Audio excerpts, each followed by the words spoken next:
Skip hops along a ridge, his nose twitches. In the heart of the Outback, stories grow like roots beneath the dust, quiet, hidden, and waiting to bloom. Today, Skip was about to stumble upon one so rare, it only shows itself once every 100 years. Skip's ears perk. The wind carries a strange scent, sweet, earthy, with a shimmer of something old. He follows it to a dry creek bed, and there it is. A single red kangaroo paw flower, larger than usual, glowing faintly in the rising sun. Its petals seem to hum, each like a flame frozen in time. That's not normal. Legend says it only blooms when the land itself decides someone is worthy. And with it comes a single wish. But like all good things, there's a twist. Skip reaches for the red kangaroo paw, just brushing his paw near it, and suddenly, whoosh!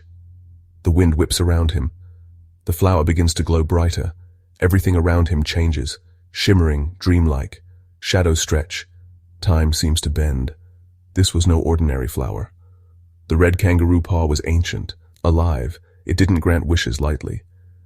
First, it needed to know who it was dealing with. A whirlwind of red petals surrounds Skip. He blinks, and suddenly he sees visions. Skip stands in a dream version of the Outback. Trees grow backward, rivers flow skyward. Around him, ghostly figures appear. One version of Skip selfishly hoards food, another ignores a lost Joey, another boasts loudly atop a termite mound. It showed him who he could be, the good and the not-so-good. Back in reality, the flower dims again. The petals float quietly to the ground.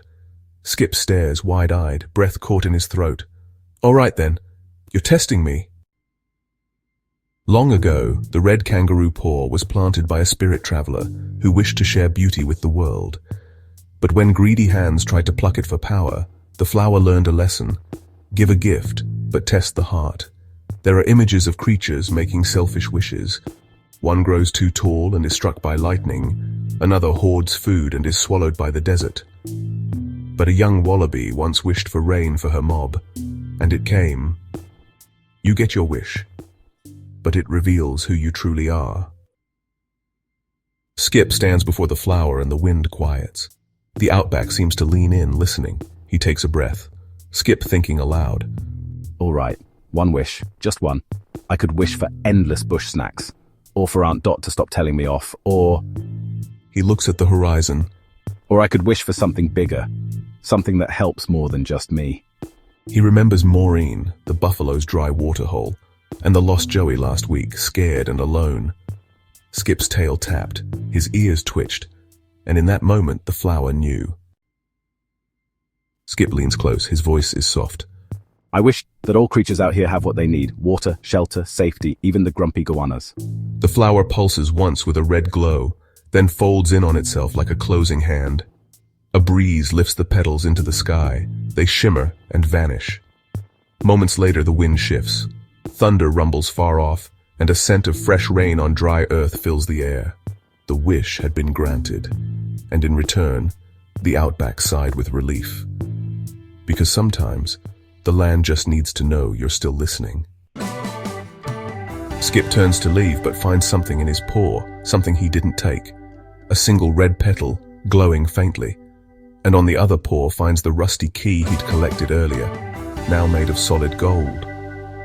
You see, the red kangaroo paw always leaves something behind. A reminder, a reward, a test passed.